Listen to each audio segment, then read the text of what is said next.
আসসালামু আলাইকুম। এটি হচ্ছে পাবনা রূপপুর পারমাণবিক বিদ্যুৎ কেন্দ্র।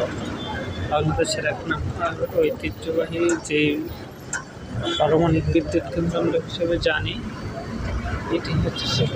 চাচা, এখানে সর্বনিম্ন বেতন হচ্ছে 45,000 টাকা একটা লেবারের।